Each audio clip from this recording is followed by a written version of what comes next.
update ton statut. T'es en train d'écouter Mo pis sa gang. Salut tout le monde, bienvenue dans un autre épisode de Mo pis sa gang. Épisode je sais pas combien, mais déjà plus que je pensais au départ. Fait que je suis super content. Merci à tous ceux qui partagent le podcast. Merci à ceux qui laissent des commentaires. J'aime beaucoup ça. Ceux qui laissent des notes également. Podcast d'aujourd'hui présenté par le groupe Poirier de Val-d'Or. Si vous êtes à la recherche d'un nouveau véhicule, faites confiance à l'une des 5 concessions du groupe Poirier et vous pouvez retrouver leur inventaire de véhicules usagés sur le poirieroccasion.com. Je prends le temps de les saluer parce que je sais qu'ils écoutent Mo pis sa gang. Aujourd'hui, j'ai une invitée spéciale à vous présenter. Mélissa Lévesque, ça fait longtemps que je la suis sur les médias sociaux. C'est la première fois que je la rencontre en personne. Mélissa, salut, bienvenue dans Mo pis sa gang. Ben, merci de me recevoir. Merci d'avoir accepté l'invitation. Pourquoi t'as dit oui? Ben, en fait, moi, je suis à l'aise qu'on raconte la vraie histoire, que je t'ai contacté à la base pour te dire... Oui.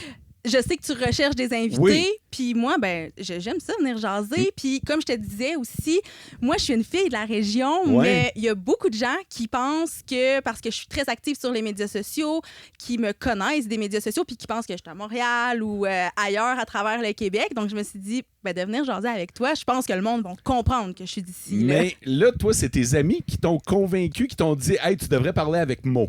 Ben, en fait, c'est une fille qui a déjà assisté à une de mes conférences, une de mes formations, en fait, qui a vu un post que tu as fait qui me dit « Hey, il me semble que tu serais bonne pour y aller. » Puis là, je me suis dit « Bah, OK, si quelqu'un me le dit, c'est un signe. J'y vais. » C'est fou, hein? Ça peut...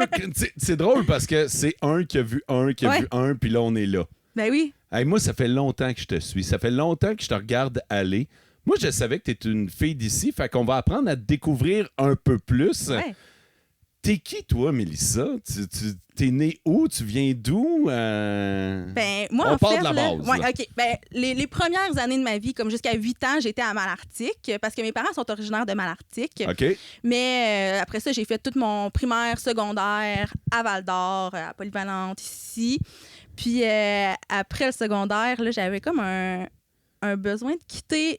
À la base, je pensais quitter la région, mais finalement, j'ai quitté Val-d'Or pour aller à Rouen pour le cégep. Puis moi, ça fait très, très longtemps que je savais que je voulais étudier en communication. Donc, je savais que à quelque part dans le plan, j'allais devoir quitter la région pour faire ces études-là. OK. Donc, après le cégep, j'ai quitté pour 3 ans à Sherbrooke pour faire mon bac en com. Puis après ça, t'es revenu à Rouyn-Noranda. Oui, c'est ça. Ben, en fait, moi, le plan... C'est ça, je voulais travailler en com. Je savais qu'en région, c'était un peu moins évident. Pas impossible, mais moins évident. Donc là, j'ai beaucoup aimé Sherbrooke. Je me disais, OK, ben c'est soit je me trouve un emploi à Sherbrooke ou je me trouve un emploi en région. Donc, je jouais un petit peu sur les 2 tableaux. J'envoyais des CV, puis il y a une opportunité qui s'est présentée à Rouen. Donc, je me suis dit, entre faire 8 heures de route pour venir voir mes parents ou une petite heure et quart, je choisis l'heure et quart. Fait que je suis revenue m'installer à Rouen. Fait que Mélissa Lévesque, aujourd'hui, tu fais quoi? Ouais, ben là, cet emploi-là que j'ai trouvé après l'université, je l'ai quitté après quelques mois, 1 an. Ah ouais, OK. Pour me lancer à mon compte en communication, je fais de la gestion de médias sociaux, création de contenu pour les entreprises. Donc, c'est la raison, en fait, pour laquelle je disais, on me voit beaucoup en ligne. C'est que maintenant, j'ai un emploi qui fait en sorte que je peux travailler... Ben, je travaille de chez moi, mais je peux travailler de n'importe où dans le monde avec des gens qui sont un peu n'importe où aussi. Ce qui fait en sorte que j'ai quelques clients parfois en région, mais j'ai aussi beaucoup de clients qui sont ailleurs à travers le Québec. Moi, c'est ce qui m'impressionne, puis c'est pour ça que je voulais te parler. Tu es une fille de la région qui travaille beaucoup à l'extérieur de la région. Je trouve ça impressionnant parce que ça montre à quel point on a du talent ici qui est exploité ailleurs à travers le monde. C'est beau à voir, ça. Ben, je suis contente parce qu'on dirait que je l'avais pas vu comme ça. Moi, des fois, je le vois un peu comme un complexe en me disant « Crime, les gens de chez nous savent même pas que je suis de chez nous. » Mais en même temps, je sais que je fais pas nécessairement l'effort tant que ça de le démontrer parce que j'ai des clients de partout. Parce que t'en as pas besoin? Ben non, mais j'aimerais ça, par contre, dire « Je développe mon réseau davantage ici. » très contente d'être avec toi aujourd'hui. Bon, mais c'est ça qu'on va La morale de l'histoire. Bon, ben Colin, on va le mettre au clair. Fait que, écoute, dis-nous un peu ce que tu fais. C'est quoi tes services que tu offres, toi? Ouais, ben en fait... Puis là, je veux le dire aux auditeurs, là, ça sera pas une info pub, là, OK? Non. Inquiétez-vous pas, mais il faut apprendre à te découvrir. On veut savoir quel genre de bébé t'es, Mélissa. Fait que qu'est-ce que tu fais, toi, dans le concret, là? Ouais, ben en fait... Ben là, je vais naviguer entre le je puis le on parce que j'ai maintenant une équipe de pigistes qui travaillent avec moi. Là. Fait que là, des fois, je parle au je, des fois, je parle au on, mais c'est tout le temps la même gang. Là. Okay. Donc, on offre des services de rédaction web. Donc, autant pour des infolettres, des articles de blog. Ce qu'on fait le plus, c'est du contenu pour les médias sociaux. Donc, on fait beaucoup de rédaction et de création visuelle aussi pour accompagner les publications. Donc, on travaille beaucoup en organique. On ne fait pas nécessairement de campagne de pub pour des clients nécessairement, mais quand il y a des besoins en termes de rédaction publicitaire, c'est quelque chose qu'on offre aussi. Puis, principalement, c'est ça. Puis, on a aussi un volet formation parce qu'avec le temps, ben, je me suis rendu compte qu'il y a beaucoup de petites entreprises qui n'ont pas les moyens de déléguer mensuellement la gestion de leurs médias sociaux, mais qui n'ont pas nécessairement les ressources pour le faire par eux-mêmes. Donc, ils se trouvent un peu dans une impasse. Ouais. Donc, d'où les formations que j'ai créées un peu avec le temps. Là. OK. C'est intéressant. Fait que toi, là, je me mets à la place de tes parents là, quand que tu leur as dit ce que tu allais faire dans la vie, puis eux autres, ils pensent que tu passes tes journées sur Facebook. C'est ça? Ouais, ou que je fais des sites web, chose que je ne fais absolument pas. Tu fais pas de site web, OK? Absolument pas. Tu sais, moi, je suis une créative. On fait de la création. On fait pas... Tu sais, c'est pas l'aspect technique. Je crée pas des sites web, mais pas du tout. Puis c'est pas que je veux pas, c'est que je pourrais même pas. Je sais pas comment faire. C'est pas du tout dans mon expertise. Okay. Mais les métiers en ligne, souvent, on associe ça un peu à créer des sites web ou elle fait pas grand-chose à passer ses journées sur Facebook. Passer ses journées à scroller Facebook. Ouais, mais c'est pas tout à fait ça. Je te dirais que je scrolle rarement Facebook, justement parce que je suis un petit peu tannée des médias sociaux à la fin de la journée. Donc, je crée plus de contenu que j'en consomme, je dirais. OK. Ouais, c'est quoi une journée typique dans ta vie, Mélissa? Ça varie beaucoup, évidemment. Il n'y a pas de journée typique? Tous les entrepreneurs vont dire « ça dépend ». Il n'y a pas de journée typique, mais reste que il y a... À certains moments du mois, il y a des choses qui reviennent. Donc, tu sais, en début de mois, je fais beaucoup plus d'administration. Puis comme je te dis, j'ai une équipe aussi qui travaille pour moi. Donc là, je vais les briefer sur c'est quoi les mandats qu'on a pour ce mois-ci, c'est quoi les contenus qu'on a à créer pour que on ait tout le mois pour créer des contenus. Puis moi aussi, j'en fais encore. Là, j'ai une équipe qui m'aide, mais je fais encore aussi beaucoup de création. Donc, une journée typique... En milieu de mois, quand on est vraiment dans le prime time des créations de contenu, ben ça va être de passer un peu d'un client à un autre pour faire un calendrier de contenu pour le mois. Donc, de faire, OK, ben ce client-là qui est un comptable a besoin de 8 publications pour ce mois-ci. Donc là, on va faire de la recherche, on va faire... Puis quand je dis de la recherche, c'est autant de la recherche sur le sujet parce qu'évidemment, je ne suis pas comptable, donc j'ai besoin d'aller chercher de l'information, mais aussi de la recherche de qu'est-ce qui est tendance, qu'est-ce qui fonctionne bien, qu'est-ce qu'on a fait par le passé pour ce client-là qui a bien fonctionné puis qu'on pourrait reproduire. Après ça, ben c'est sûr que là, on entre vraiment dans tout ce qui est rédaction des publications, création, puis là, je navigue d'un client à un autre dans une journée, fait que je peux autant faire de la création de contenu pour un comptable le matin, après ça, un photographe, après ça, une fondation. Ça varie vraiment beaucoup d'une journée à l'autre, puis d'un mois à l'autre aussi, selon les mandats qu'on a. Là. Dans ta réponse, tu t'as dit je vérifie ce qui marche présentement. C'est quoi les tendances? C'est quoi les tendances cette année? Qu'est-ce qui marche, là? Bien, c'est sûr que ce qui marche, le contenu vidéo depuis quelques années, ça reste... Tu sais, c'est ce qui se rapproche le plus du contact humain parce qu'on a l'audio, puis on voit la personne qui nous parle. Donc, nécessairement, ça crée vraiment un sentiment de proximité qui est plus grand que si on fait juste une publication qui est une photo avec un texte. Mm-hmm. Fait que je te dirais que ça, c'est un incontournable, mais c'est pas réaliste nécessairement dans toutes les industries pour tous les types de clients parce que c'est sûr aussi que, tu sais, faire de la vidéo, ben ça nécessite du matériel, ça nécessite plus de temps souvent que de juste prendre une photo. Donc, c'est pas accessible nécessairement pour tout le monde, mais il y a des façons d'adapter aussi certaines tendances qui fonctionnent bien, par exemple, sur TikTok, parce que, bon, c'est un peu la référence des tendances très, très actuelles. Là. Puis, on peut les dupliquer dans un tout autre format, puis les amener sur Facebook, sur Instagram ou n'importe quelle autre plateforme, finalement. Là. Moi, je suis pas sur TikTok. Non? Non, je suis pas sur TikTok. Tu vas-tu me chicaner? Ben non, parce que moi, je consomme. Tu sais, tantôt, je disais que je consommais pas beaucoup de contenu, mais par rapport à TikTok, j'en consomme plus que j'en crée. Mais c'est sûr que c'est vraiment une belle plateforme à explorer pour les entreprises. Je te dirais que il y a beaucoup d'entreprises. Pas qu'on a manqué le bateau, mais au début de la pandémie, là, oui, ça a les explosé. Entreprises qui se sont mis sur TikTok, c'était fou là, ce que ça a créé. Là. Je me vois pas commencer en 2024. Me partir un compte là, 0 followers, 0 vidéo.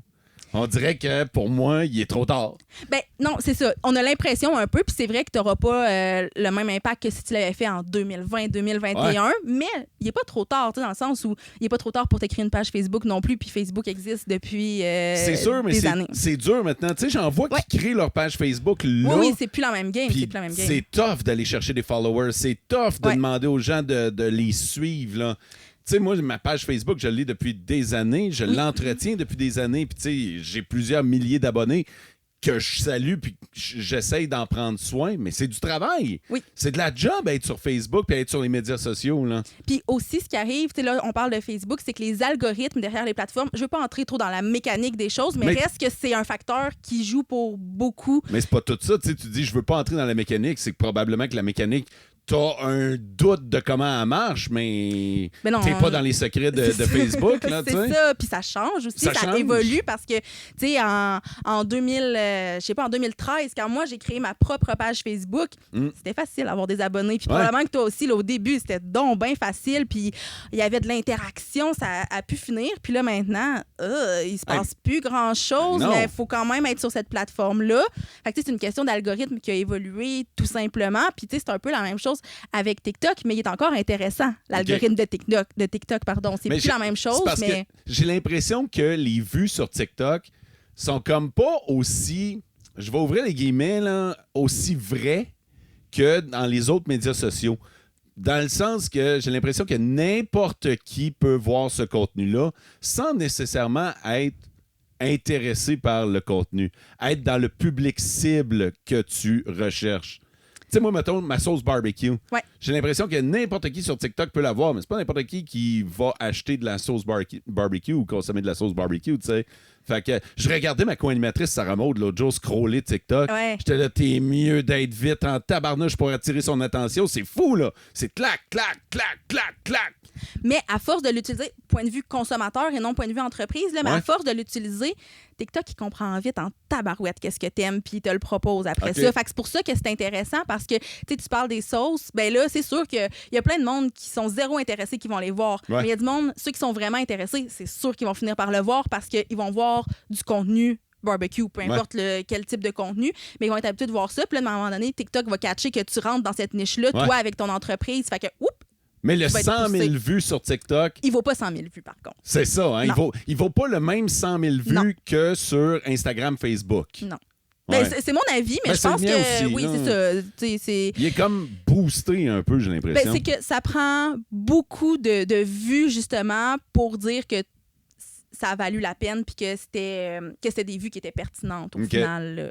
Mais quand elles sont pertinentes, elles sont vraiment pertinentes. Puis les gens, une fois qu'ils sont engagés parce qu'ils aiment vraiment ce que tu fais, là, sont là. Autant que sur TikTok, tu en as peut-être entendu parler, mais il y a aussi beaucoup de mauvais commentaires. Il y a beaucoup d'entreprises qui n'ont jamais eu de mauvais commentaires nulle part. Ils arrivent sur TikTok puis ils se font bombarder de mauvais commentaires. Ouais, ça me fait un peu peur, ça, j'avoue. Ouais, ben...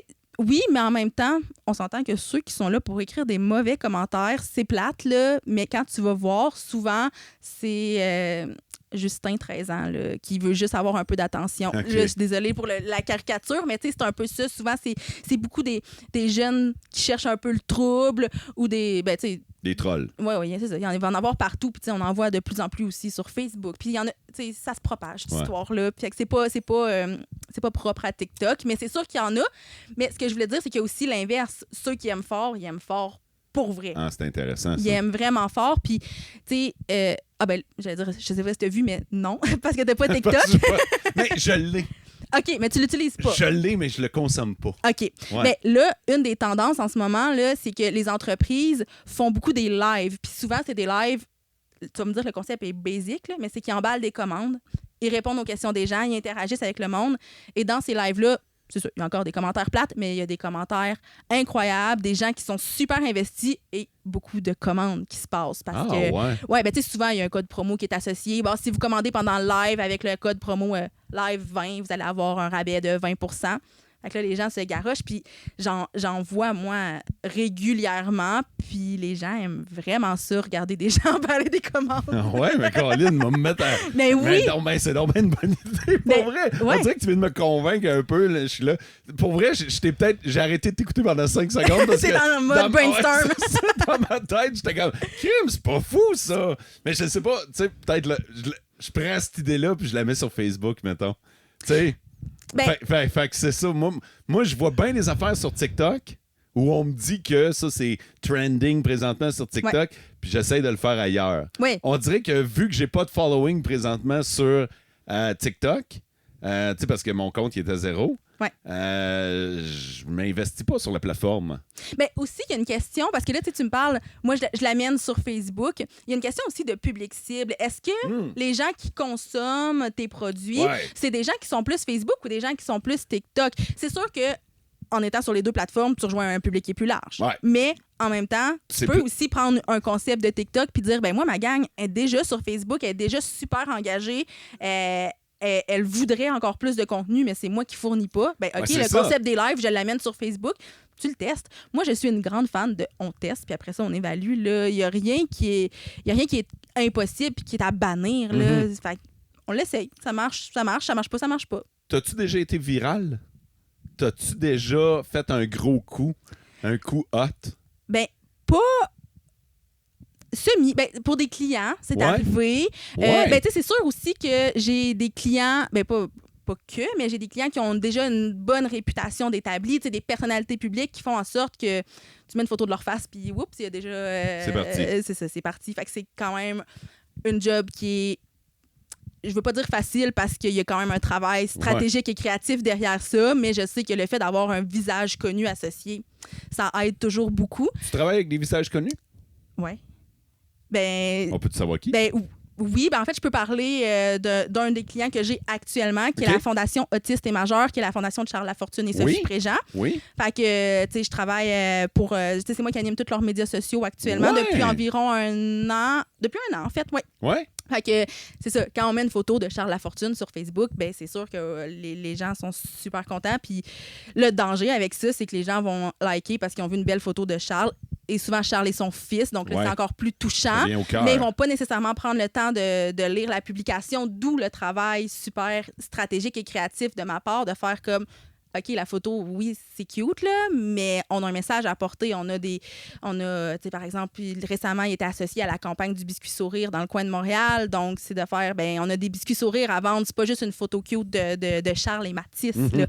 Donc, tu sais, il y a la facilité d'avoir une belle grande portée avec une personnalité connue, mais il y a le défi de faire entendre le message que cette personnalité-là a véhiculé. Faut que tu ailles plus loin que le visuel. Oui, ben c'est ça. Fait que nous, on accroche les gens avec le visuel, puis après ça, on les invite. Je suis curieux de savoir comment tu t'es ramassé à collaborer avec Charles Lafortune, parce que je trouve ça hot en tabarnouche, là, que les médias sociaux de la Fondation de Charles soient gérés par une fille et sa gang de l'Abitibi-Témiscamingue.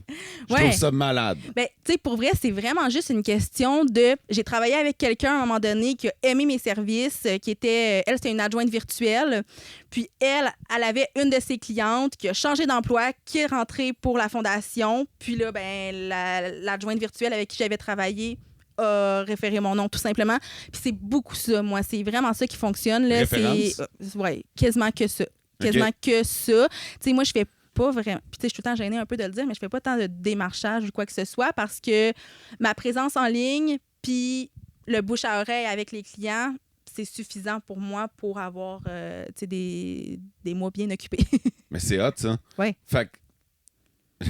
C'est-tu Charles qui t'appelle à un moment donné pour te dire « Hey, on m'a référé à toi », Non, c'est pas ça. Non, c'est pas ça. Parce que t'aurais il faut aimé ça. comprendre. Avoir ta face, t'aurais aimé ça, hein? Non, mais c'est drôle parce que beaucoup de gens pensent ça, puis sont comme tu travailles avec Charles, mais tu sais, je travaille beaucoup plus avec son image qu'avec lui, je dirais là, dans le sens où. Déjà parlé?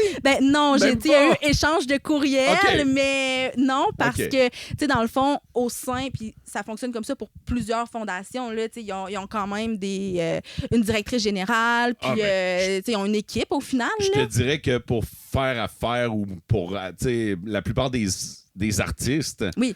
Je veux dire, tu passes même pas par l'artiste, tu passes par l'agent de l'artiste. Non, là, c'est ça. C'est la même chose dans ton cas. Oui, puis exact. Puis tu sais, je travaille pas pour représenter Charles Lafortune. Ça, je veux quand même que ça soit clair. Là, je travaille quand même pour la fondation, qui est une autre entité complètement. Ça reste sa fondation, mais c'est une autre entité complètement aussi. Mais je trouve ça intéressant. Par exemple, le fait que, je te le redis, que ce soit une fille de Rouyn-Noranda qui gère la face à Charles, la face de sa fondation, en fait, là, je trouve ça hot en tabarouette. Ouais. Ça, c'est... Tu sais, tu disais que tu n'avais pas de... Ben, pas que tu n'as pas, mais tu as moins de clients ici en région. C'est malade, là, ce que tu viens de me dire, là. Puis là, ça, c'est un cas. Oui. Tu en as d'autres. Ton plus loin client que... Plus loin géographiquement, là? Actuel ou passé, là? Ben, en création de contenu, je te dirais que c'est tout le temps pas mal comme au Québec, mais j'ai donné beaucoup de formations en France. Ben, non, je les ai données ici, mais à des gens qui étaient en France, donc en virtuel. Oui, en France. Puis, il y a, pendant la COVID, il y a une période où j'organisais des événements en ligne, des conférences d'entrepreneurs. Puis, tu sais, il y a des gens de partout à travers le monde qui ont assisté. Là, je me rappelle, je recevais les notifications qui popaient d'un billet vendu. Puis là, j'allais tout le temps voir. Puis là, j'étais comme Madagascar. Ben voyons. Mais c'est qu'en parallèle, ce que j'ai pas dit, c'est que j'ai aussi créé une communauté de femmes entrepreneurs il y a de cela 8 ans presque, qui compte à ce jour 70 000 membres. Un peu partout à travers la francophonie. Wow! Fait que c'est sûr que ça aide aussi à alimenter après ça les autres projets. Là. C'est un peu plus que mon podcast. C'est oui. C'est beaucoup plus. C'est beaucoup plus, je vais te le dire. Là. C'est bien hot. Ouais.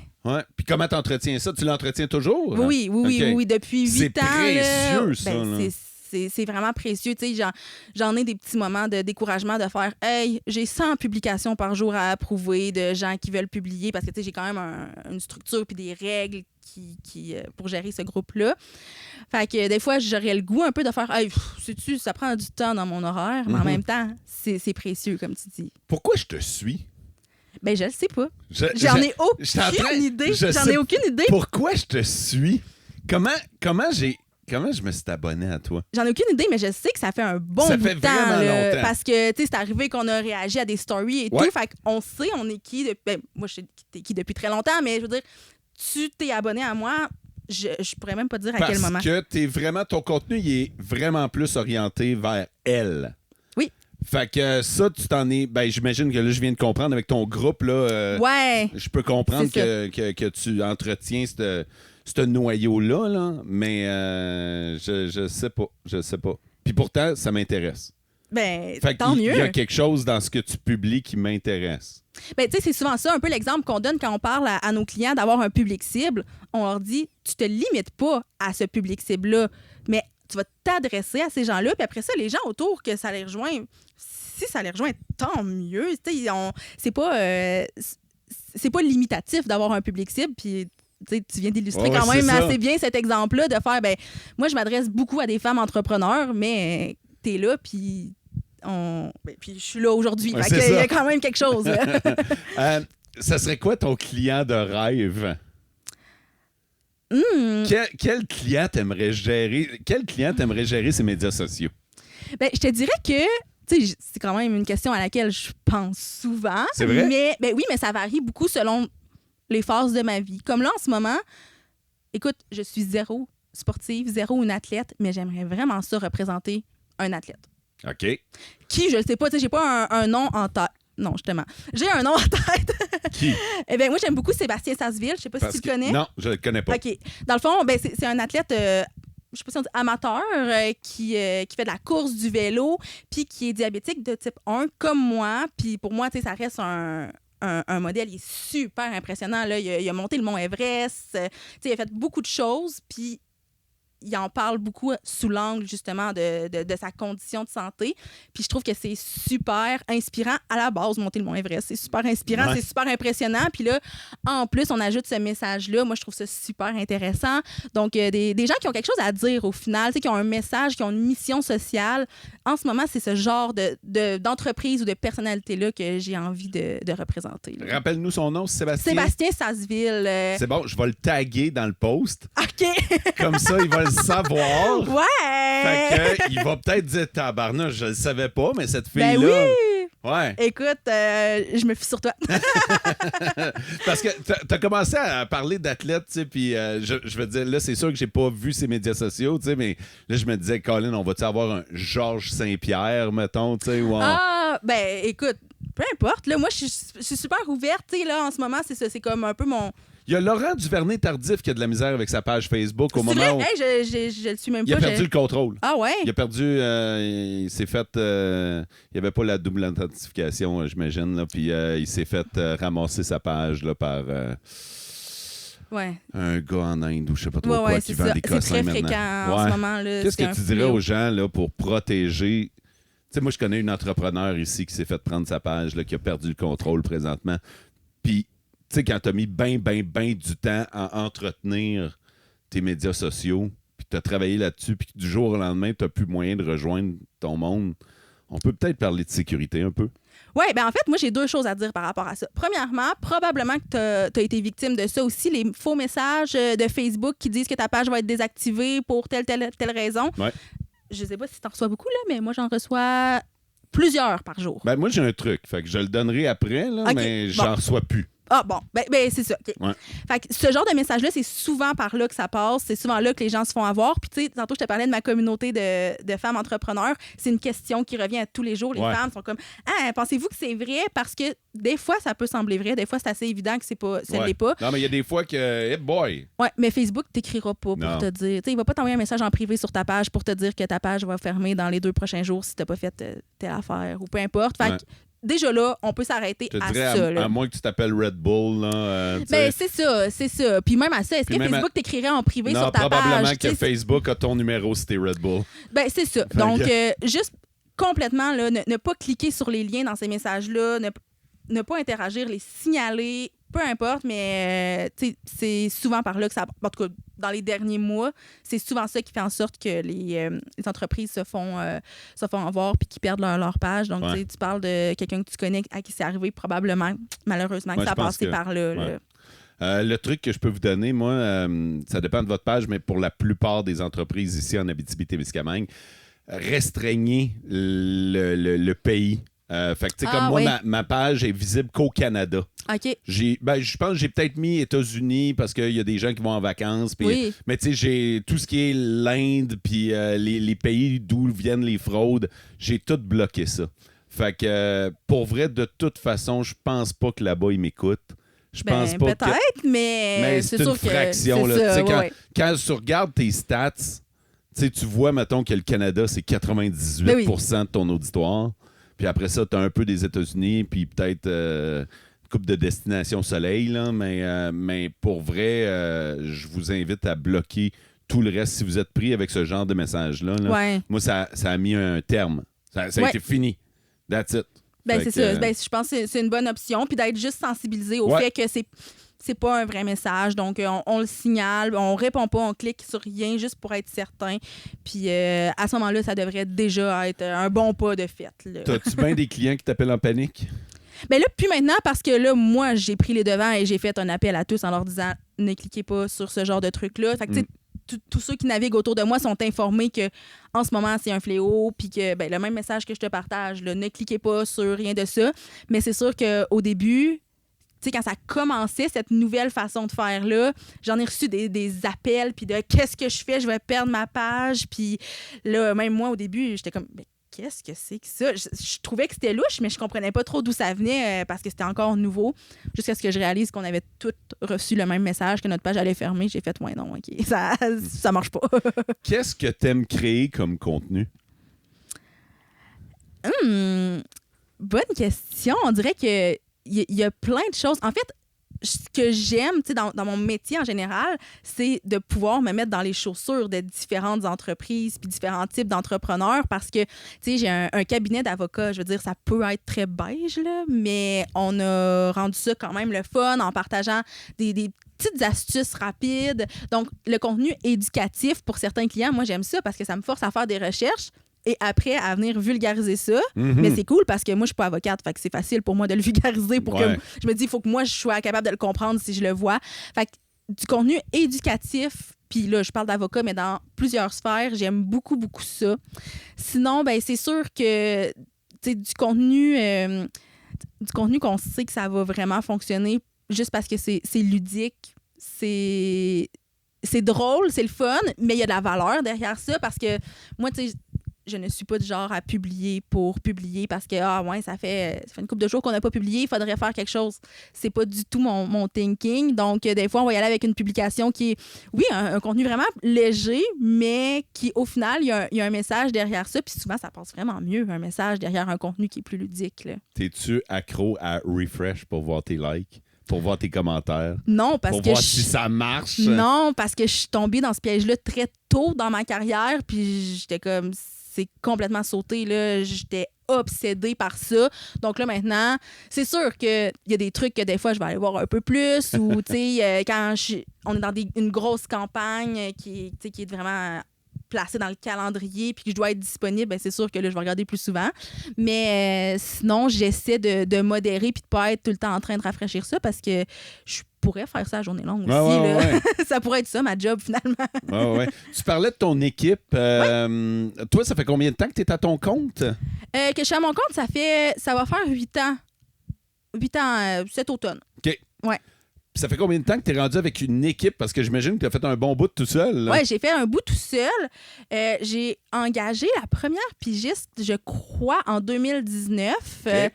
Puis après ça, la pandémie est arrivée et pour moi, je suis tout le temps un peu mal de le dire, mais la pandémie, ça a été très bénéfique parce que les entreprises se dirigeaient vers le web, avaient besoin d'une bonne présence sur les médias sociaux.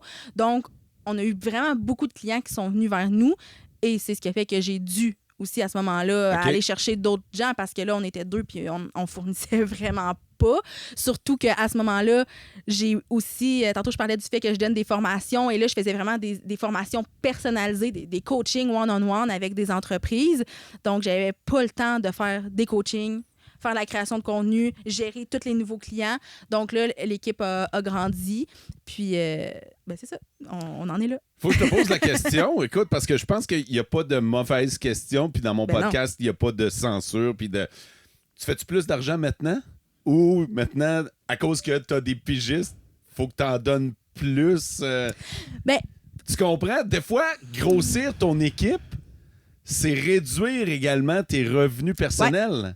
Ouais. Oui, mais moi, j'ai jamais... premièrement, j'ai toujours eu des pigistes et non des employés. Ouais. Fait que ça m'a aidé à faire, OK, là, on a une période, on a perdu plusieurs contrats.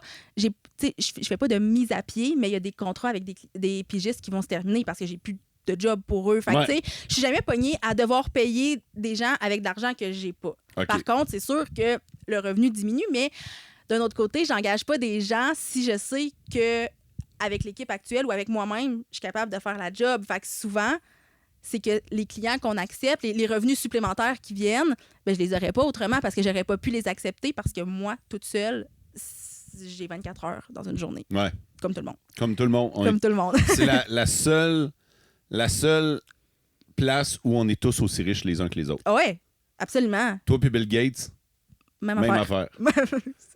Cette phrase-là, c'est dans le seul domaine que tu peux dire ça. Ah, merde. À moins que à la question, tu fais-tu bien de l'argent? Ouais, tu peux répondre, non, c'est ça. Moi puis Bill Gates, même affaire. Pas tout à fait, là. Je te dirais que... Non, pas encore. Mais tu gagnes-tu bien ta vie? Oui. Tu sais, des fois, on a l'impression que ces gens-là qui sont en arrière, puis on dirait qu'on sait pas trop. Fait que je gagne bien ma vie, mais je suis pas riche. Mais t'es pas pauvre. Mais je suis pas pauvre. OK. Tu sais, j'ai un salaire, si on veut, qui est au-dessus du salaire que j'avais quand je travaillais dans un emploi de salarié en com. Mais c'est pas le double ni le triple. Il y a des périodes où des fois, c'est vraiment plus élevé. T'sais, comme je te dis, la COVID, pour moi, ça a été des belles opportunités, puis ça a été payant aussi. Mais après ça, il y en a eu il y a eu une petite baisse, évidemment, comme beaucoup d'entreprises. Fait que je gagne bien ma vie. As-tu eu peur de te lancer à ton compte? Ben, j'aimerais te dire oui, mais dans la même journée, j'y ai pensé. Puis le lendemain, je donnais ma démission. Tu sais, il n'y a pas eu une très, très longue réflexion derrière ça. Ça allait vraiment mal à la job. C'était pas ma job de rêve, évidemment, mais aussi à ce moment-là, j'avais absolument rien à perdre. Tu sais, j'avais 24 ans, j'avais un emploi, ça faisait 1 an. Là, ça faisait 1 an que j'étais sortie de l'université. Je travaillais dans un emploi que, bon, c'était correct, mais c'était pas mon emploi de rêve. Ouais. Je savais qu'un jour, je me lancerais à mon compte. Ah, OK. Parce que pendant l'université, j'ai découvert que c'était possible. Avant, on dirait que j'avais comme pas catché qu'il y avait du monde qui travaillait à leur compte. Donc, j'aspirais à ça, mais on dirait que dans ma tête, c'était pas possible pour moi à ce moment-là. Fouille-moi pourquoi.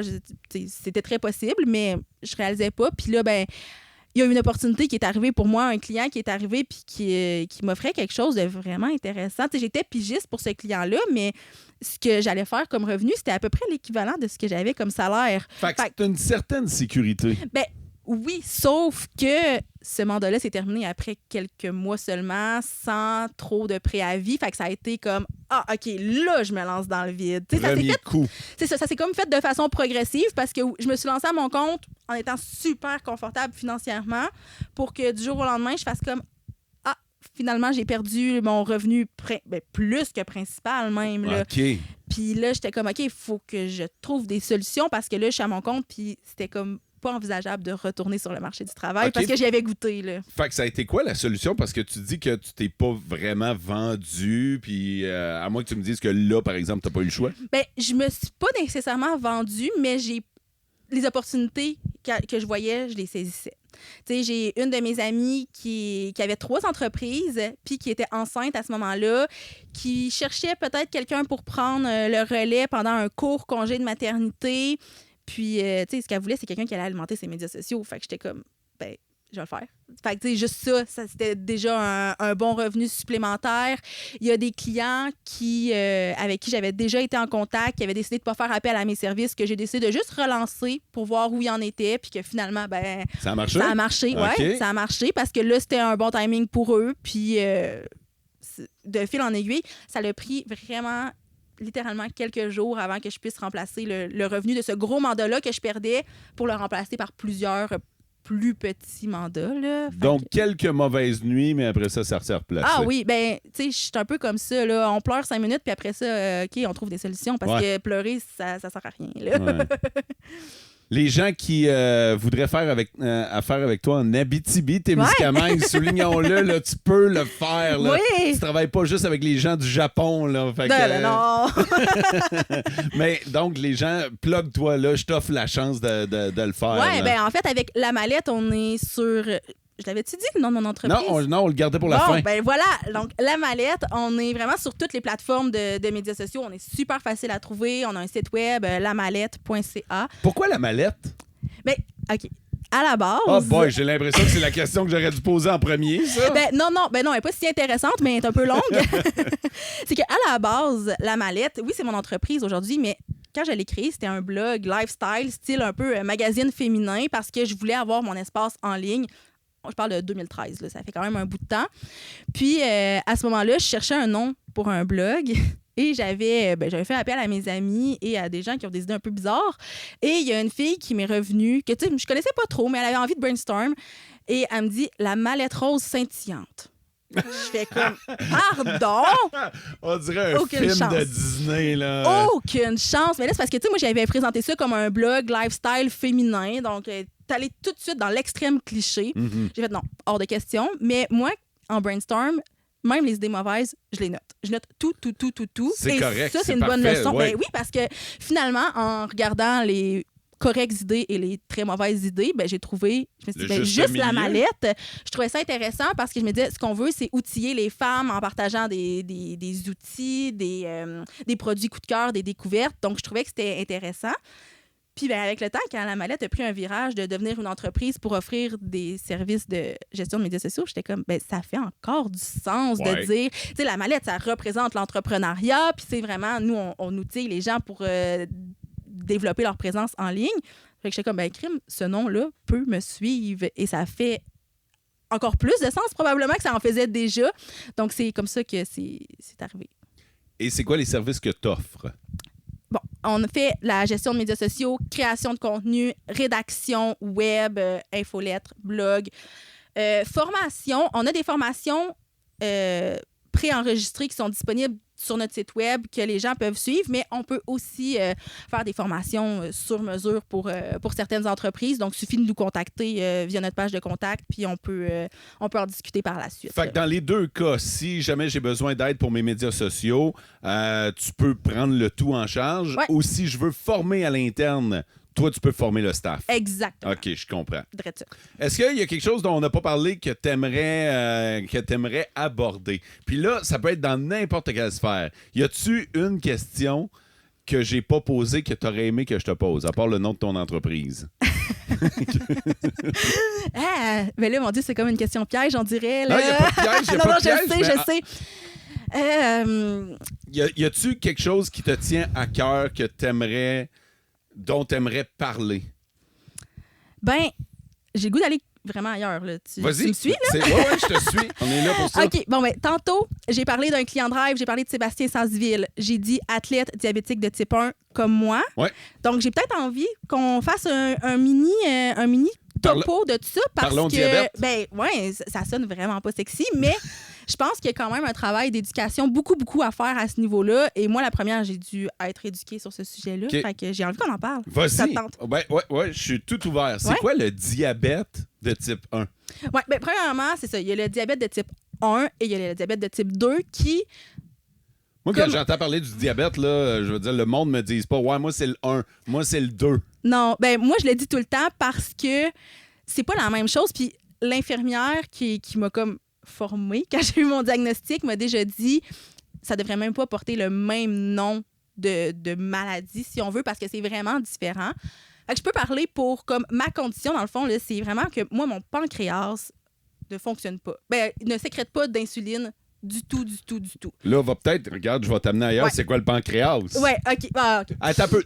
Déroule ton micro un peu. Tu commences à être mêlé, là. Okay. Écoute. Désolée. On s'excuse pour le petit bruit. C'est pas grave. Et voilà! On s'est tout entremêlés.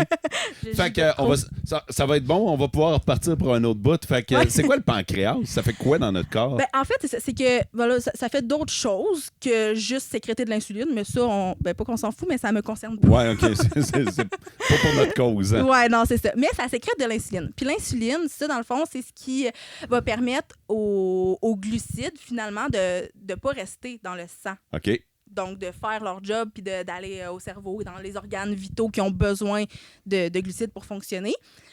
Mais moi, ça marche pas. J'ai pas d'insuline dans mon corps. Donc, les glucides restent s'accumulent dans le sang. Tu sais, quand on voit des produits faibles en glucides, toi, tu cours après ça parce que t'en veux pas, là. Ouais, mais c'est pas toujours vraiment faible. C'est souvent faible en sucre, mais pas nécessairement faible en glucides. Puis c'est ça aussi qui est comme difficile à comprendre parce que les glucides, il y en a vraiment partout. Tu sais, faible en sucre, c'est qu'il n'y aura pas de sucre raffiné. Mm-hmm.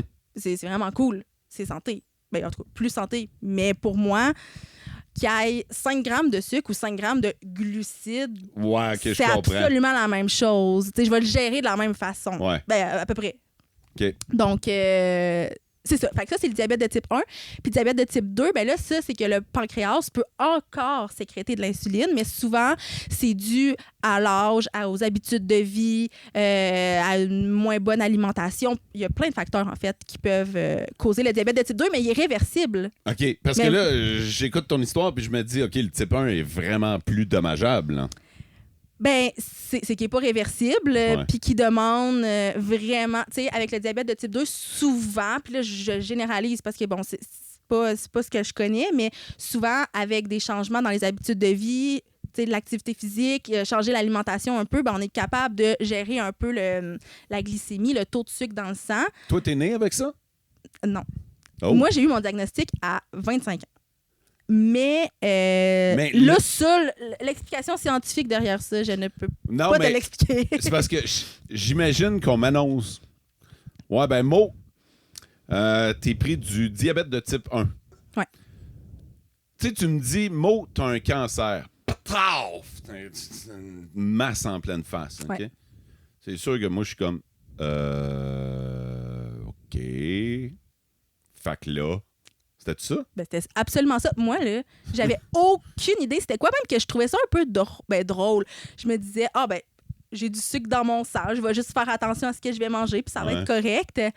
Tu sais, j'avais aucune connaissance. Puis c'est un peu pour ça aussi que je voulais qu'on en parle. Je me dis, tu m'ouvres la porte, on va en parler parce que, tu sais, moi-même qui portais ça dans moi, j'avais aucune idée ce que c'était puis ce que ça impliquait jusqu'au jour où je réalise, tu sais, qu'on me dise que concrètement, j'allais devoir m'injecter de l'insuline à tous les repas. Donc, un minimum de 3 fois par jour. Ben, à tous les repas, mais à chaque fois que j'ingère des glucides, finalement. Fait que des fois, ça peut être 6-7 fois par jour. Là, je veux dire, des collations. Je mange une pomme, on prend de l'insuline. Donc, là, quand j'ai compris ça, on dirait que là, c'est devenu très, très concret. Et c'est là que la claque arrive. Là, les yeux viennent de m'ouvrir. Là. Ouais, ben là, c'est quelque chose, c'est une gestion. Là. C'est ça, quand j'ai compris que c'était pas juste de mieux manger, parce que même si je mange mieux, tu sais, je veux dire, je mangeais pas mal, premièrement, puis le diabète de type 1, c'est pas causé par des mauvaises habitudes. Fait que c'est pas parce que j'ai trop mangé de sucre ou quoi que ce soit. Mais je me disais, OK, je vais remplacer certains ingrédients par de la purée de dattes, puis ça va bien aller. Ce n'est pas le cas. Pas ça. C'est pas comme ça que ça se passe. Fait que là, c'est ça. Moi, c'est vraiment une gestion. Tu sais, je fais la job de mon pancréas. OK. C'est littéralement ça, finalement. Correct. Ouais. OK. Ouais. L'insuline, ça s'injecte comment? Ben, les premières années, c'était par... Les premières années de mon diagnostic à moi, là, pas les premières années de l'histoire de l'insuline, c'était avec des stylos, là, des aiguilles que je m'injectais. Oui. Mais la technologie est incroyable. Depuis quelques mois, j'ai une pompe à insuline qui fait en sorte que est 24/7 branchée sur moi. J'ai un petit appareil. Ça paraît pas. Non, ben là, non, c'est ça. Habillé en robe, je l'ai assez bien caché, mais dans le fond, c'est un petit appareil avec une tubelure qui est connectée. Vraiment, j'ai une aiguille sous la peau en ce moment. OK. Quand on Puis là, tu l'as pris, mettons, à travers tes vêtements, un peu plus petit qu'un cellulaire. Oui, c'est ça, exactement. Okay. Exactement. Puis là, cette pompe-là, c'est sûr qu'il faut encore que je fasse mes calculs de glucides parce qu'il faut que je lui dise, je mange à peu près tant de grammes de glucides, donc donne-moi l'insuline en conséquence. Okay. Mais elle peut aussi gérer, si elle voit que ma glycémie augmente trop rapidement, elle va me donner un peu plus d'insuline. Si elle voit que ça chute trop rapidement, elle va diminuer ce qu'elle me donne. Donc ça, c'est vraiment... Ça change pas mal la vie. Moi, je voulais rien savoir de ça au début, mais finalement, c'est vraiment révolutionnaire. Dis-moi que c'est connecté sur ton cellulaire, ça. Ouais. Non, la pompe, non. Pompe, non, parce que j'ai aussi un capteur de glycémie sur moi. Je suis un robot. T'es un robot, exact. Je suis un robot, oui, vraiment, totalement. Là, sur moi, j'ai un capteur de glycémie qui, lui, envoie des données à ma pompe et à mon cellulaire. Puis j'ai la pompe aussi à côté. Pourquoi tu voulais qu'on en parle? Parce que, comme je t'ai dit, quand moi, j'ai eu mon diagnostic, je savais pas tout c'était quoi. Puis je me dis, tu sais, des fois, juste d'avoir un petit peu d'informations puis de comprendre ce que ça implique, ça fait du bien. Puis de voir que, tu sais, oui, c'est une grande condition parce que c'est une gestion 24/7, mais en même temps, c'est un peu pas un cadeau, là, mais dans le sens que c'est moins pire que beaucoup, beaucoup d'autres conditions. Puis, tu sais, au quotidien, j'ai mon entreprise, je vis ma vie comme à peu près n'importe qui. Je dis vraiment pas que c'est facile, par contre, mais reste que, tu sais, c'est... Au début, tu sais, moi, j'ai eu la phase de « qu'est-ce que c'est ça? » Puis après ça, j'ai eu la phase de « ah, ma vie est finie. » Puis finalement, ma vie est pas finie. Puis tu sais, après ça, je te parlais tantôt de Sébastien qui a monté le Mont Everest. Ta vie est pas finie partout. Ça va. Visiblement. Je voulais qu'on en parle pour ça, puis aussi pour que les gens peut-être comprennent la différence un peu entre les deux types de diabète, parce que souvent, on me dit « ah ouais, ma grand-mère aussi a ça. » Puis je suis comme « ouais, mais ta grand-mère, si elle mange un peu moins de sucre... » Là, il y en a peut-être des grand-mères qui ont le diabète de type 1, là, mais souvent, c'est un type 2. Puis je suis comme « ouais, c'est qu'on ne gère pas de la même façon. Si elle coupe son dessert, peut-être que ça va être vraiment mieux. Mais moi, si je coupe mon dessert, ça ne change rien. Ça se peut que ma glycémie monte quand même. Donc, je pense que de connaître la différence entre les deux, pour moi, c'est quand même un concept qui n'est pas si compliqué, puis que je me dis, plus il y a de gens qui sont sensibilisés à ça puis qui le connaissent, mieux c'est. Je dis toujours qu'une journée où tu n'as rien appris, c'est une journée de perdu. Fait qu'aujourd'hui, je pense que tu viens de rendre utile la journée à bien des gens en nous expliquant la différence. Tant mieux, je suis vraiment contente parce que, tu sais, je pense que ça peut vraiment... C'est pas une information complexe à assimiler tant que ça, là, si on se fie à la base, mais c'est pour les personnes qui sont diabétiques, c'est le fun de savoir aussi qu'il y a des gens qui connaissent cette condition-là puis que c'est pas si mystérieux que ça ou qu'il n'y a pas nécessairement de fausses croyances de « Ah, t'as trop mangé de sucre quand t'étais petite, c'est pour ça que t'es diabétique. » C'est pas ça du tout, là. Mélissa Lévesque, merci d'être passée dans Mo pis sa gang, de nous avoir parlé de ton entreprise, de ton parcours, d'avoir fini par nous expliquer la différence entre le diabète 1 et 2. C'était vraiment intéressant. Merci de cet entretien. Je vais continuer de te suivre après toutes ces années. Puis merci de nous avoir fait découvrir la mallette de ta belle entreprise. Merci à toi. Merci d'avoir été là. Abonnez-vous, partagez et vivez heureux.